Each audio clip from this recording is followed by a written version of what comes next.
Hi everyone, welcome to our Founder Friday Azure Live. I'm here with David Stelzer, our CEO, to talk about gardening, plant starts, and soil.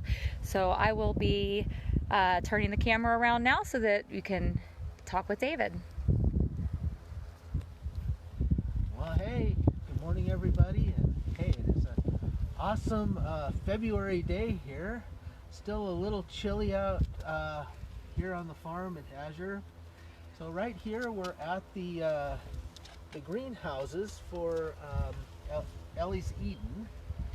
It's right across the fence from an apple orchard, which is part of the organic apple orchard here that Azure supplies apples from in the fall.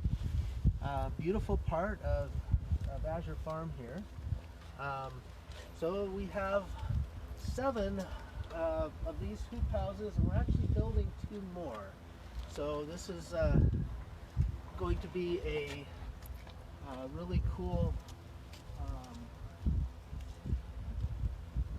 expansion of the Ellie's Eden. There was a lot of demand last year, and in order to keep up this year, which has been really fun, we decided to add 2 more hoop houses. It is February, so they're not all quite full yet, only about half of them full. Because we will be expanding as the season expands.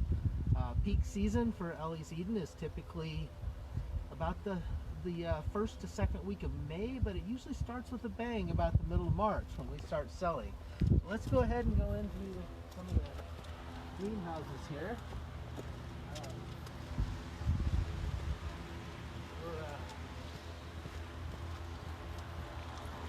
And all of these are pretty full of little seed trays and stuff. But we planted the first of the plants in the end of December, usually between Christmas and New Year's. This starts. So moving in here, and it's nice and warm in here. It's kind of chilly outside, but in here. And this, we haven't sorted anything yet because we don't usually sort until we start actually shipping starts. But these are so it's a hodgepodge of everything mixed together. But here, I mean, we've got little pepper plants here that are just about ready to transplant. Well, those are the older ones over there. There's a lot of herbs. Herbs are one of the earliest things. So those are slowest. Those take the most time. A lot of time for herbs and things like that. A lot of the flowers are really slow. All of these, the more tomatoes, just about ready to transplant. We will move these into a pot like you get them in. Probably on Monday, I'm guessing, or Sunday, we'll take these and move them into the bigger pots, and so they have a chance to grow. So by about the middle of March, when we start selling plants, they're ready for your garden. Those of you that are far enough south to start a garden in the middle of March, we wouldn't do that here. Here's some of the fun early things. Now these are things that I would put in here as soon as we get a nice warm spell. Many times we've done that in the March. This is chard, cilantro. We've got kales over here. There's nasturtiums, spinach. Well, that's the red spinach. I think they're which actually I love. I think that's really nice.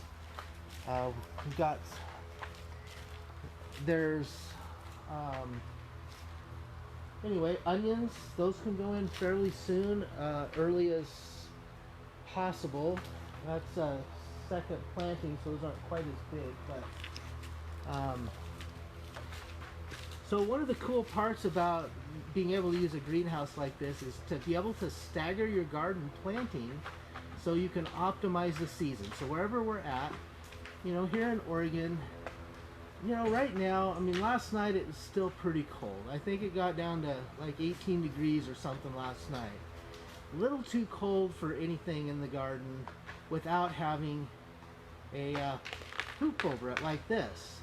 So having some plastic over it like this makes all the difference in the world. So any of you that are, and we will go up and look at some of those where we actually plant in the ground, but we'll be able to plant in the hoop houses really soon. In fact, we've got some of them tilled up and prepped right now, because that's a really, it gives a big head start. So by the end of February, 1st of March, we're able to plant in the hoop houses. You know, and even if you're just doing gardening in a smaller way, putting plastic over it, they call those like hot frames. And so those are a low hoop. So if you like build a little frame and you put, you know, plastic or glass over that, it will extend your season by about a month.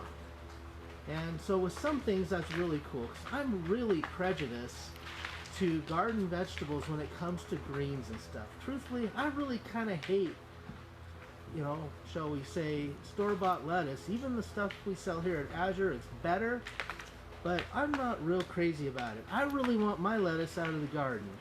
So by being able to get those starts in, so the lettuce is actually in a different hoop house, but get the lettuce in under plastic by the middle of March. You're going to be eating garden fresh lettuce by early April. And that's really cool. And kale is another thing. You can get that in early. Lettuce, kale, brassicas, with the exception of Brussels sprouts, chards, all of those things. If it freezes a little bit, peas is another thing. If it freezes a little bit, it doesn't hurt them. They will take mild frost, maybe even up to 10 degrees below freezing. And it won't kill them. They'll be all right. And so I always stretch the season on that side. And if they're completely outside and your soil temperature is still really low, they're not going to grow a lot. They're going to be really slow. Although I do that, we put some out in the garden. But if you put them under plastic, right in here, you know, this is, I mean, we do have a heater in here for nights if it gets really cold to keep it from freezing in here. But right now there's no heater on, and it's probably 80 degrees in here, give or take a couple degrees. Whereas outside, it might be 36 or 7. It makes a huge difference, and that happens whether you're in a low tunnel or a high tunnel. This is a high tunnel. You can see that the roof is quite high. But if you use a low tunnel, which is very low budget, it doesn't cost a lot to do a low tunnel in your garden. You can get that lettuce in, and kale and chard and all those things. And you know, even here in the fairly northern tier, you know, we are basically right here. We're within a few miles of the 45th parallel, so we're, you know, kind of right in the moderate zone between the equator and the Arctic, you know, the North Pole here. So in this zone, it gives you a lot of flexibility on early vegetables. If we were to plant those in the garden, that same lettuce that I'm going to be eating the 1st of April, we probably wouldn't be eating till the 1st of June. And that, in my book, those extra 2 months make all the difference. And then the same thing in the fall. It's really fun to do the same thing in the fall. In this area, it's more difficult to grow dead of winter, even if you have heated greenhouses, because of the light. Now in southern areas, if you're down in, you know, Texas or Florida or somewhere, you can grow year-round because of you have enough light. But here in the dead of winter, usually for middle of November through the middle of February, our nights are so long and our days are so short that even if you were to heat the greenhouse, everything, it doesn't die, but it doesn't produce very much. There's not much growth unless you get into artificial lighting, and that's a whole nother conversation. We do some of that, but we probably don't want to get into that. That gets pretty technical. So, but anybody can do a low tunnel, and that gives a couple of extra months of eating on those cold weather plants, those plants that don't mind a little bit of frost. And then you can also push the things that do mind frost just a little bit by having ones that will open up in the summer. So you can put them under plastic like your tomatoes and peppers, but you don't want to do that quite yet here. Probably be just fine down in the southern areas if you're from, from down south, Texas, Louisiana, somewhere down there, Georgia. Probably work just fine now. But if you're up here in the northern side, it's a little too early for that, because you can kind of figure that each layer of plastic protects, you gain, in a long frosty night, you only actually gain about 5 to 8 degrees in the dead of the night. Now in the day when the sun is shining, you can gain up to 40 or 50 degrees. And obviously if it's really warm, you need to exit your, you need ventilation. So ventilation is quite important.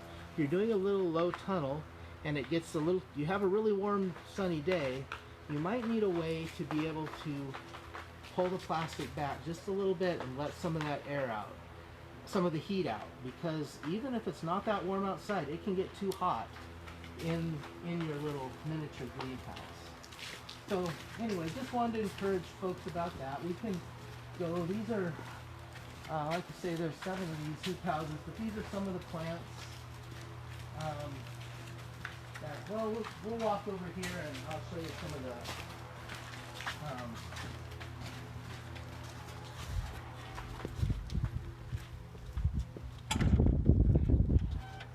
strawberries.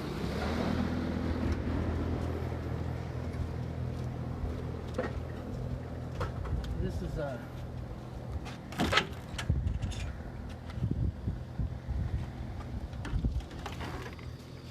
is another nice hoop house. This is very recent, so there's not a lot up. These will be the things that will be selling in April. We have here, these are actually more spinach here, but anyway, some of these, like the strawberries, so these have already been transplanted. Pull one out. So these are already in the big pot. They'll be growing for a few weeks. Once, and actually you could set this outside right now and it would do just fine, but it'll look a lot nicer in 3 weeks or so when we start selling these strawberries. A few other things that we do plant, these we plant directly in the larger pots. So this is right here, this is Comfrey. So you can see this one is just beginning to emerge. There's the very first little tips of Comfrey. And I don't know if those of you that are Comfrey actually sold really well last year. That was, I think, our first year for actually selling it. But Comfrey is an herb that has a lot of really strong, healthy qualities. We use, personally at my house, we use Comfrey in our green drinks pretty much every day throughout the summer. In fact, my kids, when they were little, they used to call Comfrey green drink because they didn't, because that was a staple. That was something you always put in the green drink. Everything else, the seasons change. You might put a little alfalfa in, you might put parsley in, you might put dandelions in, depending on what time of the year it is. But Comfrey is like all the time because it comes up fairly early in the spring, and if you cut it down, it regrows. It'll go to bloom and kind of mature, but if it starts to go to bloom and you just cut it off at the ground level, just like you're mowing it like hay or something, it comes back and it'll sprout again. You'll have all those young tender leaves, and then of course the root, it was known as knit bone back in the day because it's such a strong herbal medicine for bones and ligaments and things like that. FDA has regulated it because of, in my opinion, because it works so well, but they claim that there's some dangers in it, and it's very difficult to sell. You have to sell it with warning labels and all kinds of stuff. But it grows easy. And so I recommend everyone grow a little plant in your backyard. In fact, you know, do be careful if you live in a very moist climate. Do contain it, because the gophers and stuff will spread it, because it will spread by root if you're not careful. So you don't want it like taking over your whole yard. So you want to, you know, contain that. You know, it will, I mean, it's not horribly hard to get out. It's not like some kind of quack grass or bindweed or something like that. But it's a strong plant. And it's miraculously important. So there's a little bit about comfrey. It's been our family favorite. You know, of course, strawberries are just nothing quite like that. These are called day indefinite strawberries. So they basically start bearing in June and they bear till it freezes in the fall. There's sometimes a little break in the heat of the summer when it's the very hottest, but for the most part, they're very, they give you a good steady supply all summer long, which is really nice. So, like I mentioned, we have 7 greenhouses, but that wasn't quite enough last year. We had some stuff on the floor. We had to sell some things a little smaller than we like, just because we couldn't get it done. So right now we're building 2 new greenhouses right here. They're going up. There's a couple guys working on it over there right now, and hopefully that'll be ready to go here. Well, within a week or 2. This will be very ready. So anyway, anything else that I missed here? Not that I see. We ready to head over to the other greenhouse? We can head over. You look over here, this is the orchards. Over there on the far side, it's covered with snow, but that will be the heirloom wheat is over there this year. And it looks really nice. So,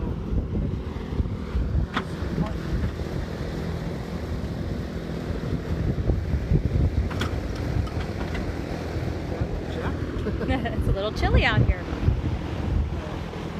All right, so we're gonna head on over to the other side of the farm up by our headquarters, and come along with us. We're gonna jump in the car and have you come along and travel with us.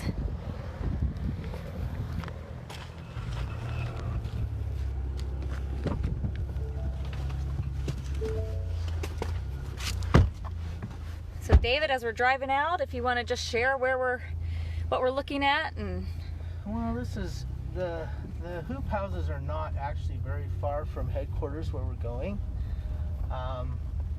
but yeah. So we're looking out right in front of us here. Well, there's a little width, but we don't use it much anymore. But right in front of us here is the mill. So this is where the grain comes in bulk load, that leg out of hopper trailers and cars, and goes into these bins here before it's cleaned and retoted into. There are Jonagolds, but then there's a whole bunch of Fujis and Galas and stuff down there as well. This is.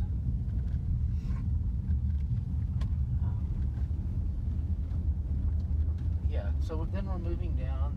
This land is not like typical prairie farm ground. We're up on the foothills of Mount Hood here. It's not rich volcanic soil, but it also has thin spots. There's rocky areas and there's deep areas. So there's definitely rock breakers, and often it grows scrubby trees in the rocky areas here. So it is fairly dry here. We do have to do a certain amount of irrigation. So we actually are dependent on surface water here. So over here, there's a bunch of the hoop houses. Most of those hoop houses are used, those are almost all used for seed. So when you buy the Azure Husbandry seeds, by putting them in hoop houses, first of all, we can get them faster for you, but more importantly, it helps us to isolate them so there's not interpollination. It does not allow bees and stuff to get from one hoop house to the other because we can seal them up during the pollination period. So we can grow different varieties in closer proximity to each other by using the hoop houses for seed production. Now, don't get me wrong, we definitely do quite a bit of seed production outdoors as well. That's an important part. But there's a lot of things that we can, really push the varietals and so when you buy the Azure Husbandry seeds, that's a really fun,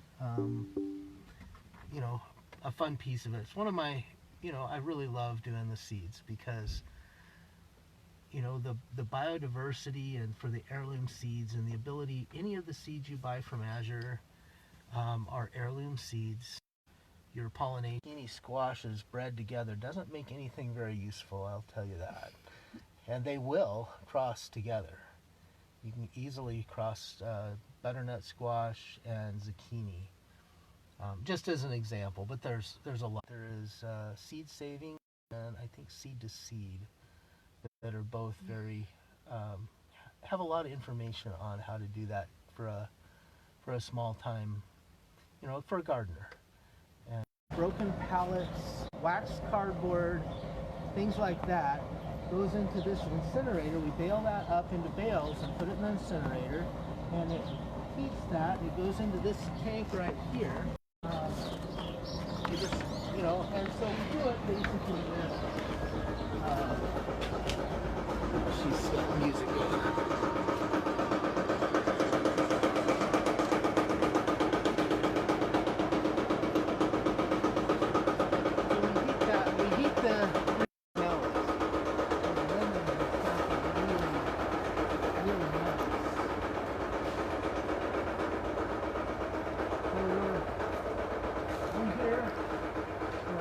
Planting right now, putting in a little starch. You can see Rosa here. Hello, Rosa. So in here, this is like spring. So this is what your garden would be like in probably, up here in April or May. But we are a couple weeks early. So here, a couple months early. So this is the miracle of life, right? The smell of healthy bacterial soil. There's nothing quite like it. It just holds. There is more, more bacteria in this handful of soil than there are humans on Earth, and that actually is what makes soil so special. It's living, it's alive, it's full of life. And these little plants that are going into that soil, this bacteria breaks down the rocks, the volcanic ash here in this country. But it doesn't matter if it's the debris, if it's silt, whatever.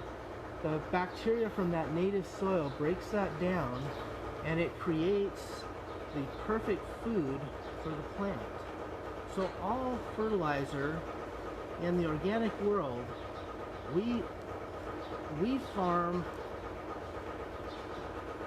biologically. So we farm from a biological perspective. So if you have an organic garden, the most important thing that you have is your bacteria that are in the soil. Now, many conventional growers, they see it more from a chemical standpoint. They try to synthesize what the bacteria do naturally in the soil in larger quantities. But really, when you're doing farming or gardening or of any scale, the very best thing you can do is create the best possible habitat for the bacteria that live in the soil. because those are the very best friends of your plants. Just the same as in our human digestive system, we are loaded with probiotics or bacteria that live in our digestive tract to help us digest the food that we put in our bodies to make it usable for us. It's exactly the same in the soil. The dead plant material, the minerals that come in the soil, all of that, the plants can't really use it until it's pre-digested by the bacteria. But the bacteria can't live without the plants either, because in order for them to get energy, they cannot create energy out of nothing. So they need the plant material. Plants create, through photosynthetic action, create sugars out of sunlight and water. That's the miracle of plants. And in the soil, then that sugar is then converted to energy for the bacteria that are in the soil, which in turn create the nutrients that we need in our plants. So if we want to have healthy bodies, we need plants from soils that are not out of balance, that you didn't push synthetics. And that's the beauty of organic gardening. You can garden in your backyard. I mean, even if it's small, you can garden. And I've told people about this for organic farming many times. But it works the same in your backyard. There is bacteria in your backyard, or in your front yard, or in the community garden down the street, whatever it is in your area. It doesn't matter. But those bacteria are in the soil, and by doing a few simple things, by giving them a little bit of TLC, organic fertilizers aren't really for the plant. They're for the bacteria. You're giving the bacteria a little boost. You're giving them a little extra food to create a little bit more energy for the plant, so when the plant comes in, poof, it's going to grow, and it's going to grow fast, and it's going to grow happy. And that's how you have a happy garden. And not only that, but in balance. Everything will be in balance in that plant. So when you eat those greens that I was telling you about for the hothouse, you eat those, you've got not just watery lettuce that has nothing in it. You've got all the nutrients from the soil. You've got the micronutrients, you've got the macronutrients, you've got everything your body needs to be healthy. That is the miracle of nutrition from our own soils. And obviously, we also get nutrition. We can get nutrition from animals second tier, but they're only going to be as healthy as the plants that they eat. Everything ends up coming back. It really does. It comes back to this beautiful material right here. There's a little thin layer of this throughout the earth, not everywhere, but in many places on the earth, we have a little tiny thin layer of this. And this is one of the most important things that we have for health and for life. Yes, you can grow plants with just water and artificial nutrients. They do that in hydroponics. And and there's a lot of hype about hydroponics. Well, we can do it better. No, I don't think anyone can do it better than the way God made it in nature. He made it the right way. This soil, this symbiotic relationship between the bacteria, and that's more complex. It's just not one bacteria. There's many. And not only is it bacteria, but there's also nematodes and protozoa, and there is also fungi. Mycorrhiza is a very important fungi that lives in the soil. There's probably not a lot of it in this soil, just because of the nature of what we're working with here. But there is some. This is primarily bacterial soil, not fungal soil. But in a forest floor, for instance, if you're growing trees or mushrooms or something like that, you want more of a fungal soil. And it's a little bit different soil makeup. But for a garden, a bacterial soil is ideal. You really want bacterial soil. It makes it the very best way. So David, I see some banana trees back here. Yeah, we have. So for fun here in the greenhouse, we do some fun stuff. Just, this is fun stuff. We also raised some of the turmeric that we just had for sale recently in this scoop house. Pineapple coming on. We've harvested quite a few. We got some bananas back here.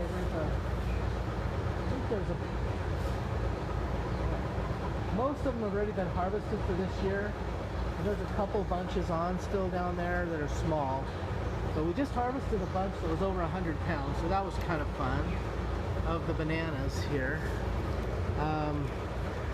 Spices, there's a lot of fun here. This is some rosemary. Yeah. So we can get year-round rosemary in here. Rosemary is one thing that's not an annual, it's a perennial. So it grows here in the greenhouse indefinitely.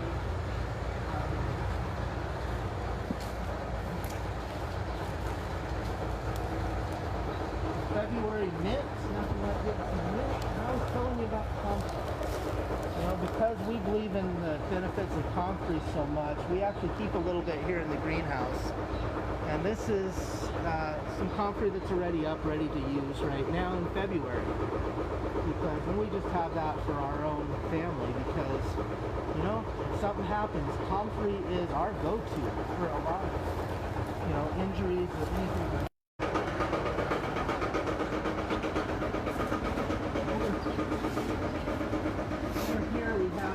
Citrus. So I know those of you that are in the South and in California, this is nothing new. This is actually a fig tree here, and there's a few papayas down there. These are figs. Figs, even in the greenhouse, go dormant. So they lose their leaves. They're good fruit. So these have been pruned way back. When we pruned them, they were clearly the seed. The fig trees were. So they're pruned way back. This is the branches, and they're just starting to push the very first leaves right now on a fig. So that's some of the fun stuff. Oh, and back there, that viney stuff, I don't know if you can still see that. That's actually dragon. This row right down here, it looks like... So you're saying that's dragon fruit? Yeah, viney cactus right there. I don't know if you can see that from there, but it looks like kind of a viney cactus. And that's dragon fruit, and which is a really kind of a fun thing too. They're purple inside. They taste really good. They're fun. Again, I mean, this isn't commercial. This is just for fun for us. Right above us, and it also kind of goes dormant, but this is passion fruit vines.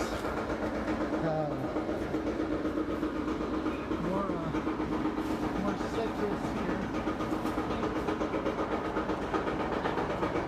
A little loud. Right here. This here is a star fruit tree. You said star fruit? Yeah, star fruit. And this one here is just ready to bloom too. This is a sapote. So it's kind of like a tropical pudding fruit of sorts. And then there's another star fruit and a few more figs over there. But right now we're just planting the spring crops. That's what Rosa was doing back there. She's planting the spring crops in there. And the other fun thing, we'll be taking them out very soon as stuff starts coming up. But we keep a couple of chickens in here just to keep any insects at bay. So in the winter time, chickens love it in here because it doesn't hurt anything.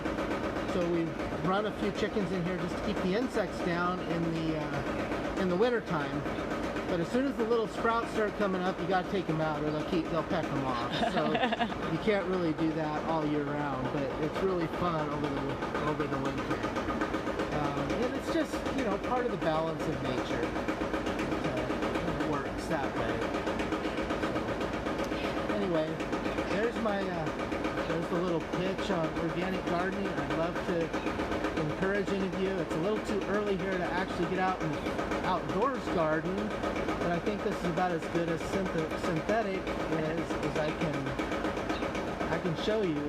The little starts are about ready to go. The soil in here is ready to go, and at some point soon, depending on where you're at, we'll be getting your soil will be ready to go too. And I encourage everyone to do a little gardening, even if it's in a pot on your front porch, because there's nothing like getting down in the dirt and growing just a little bit of your own food. There's nothing quite like it. All right, thank you, David.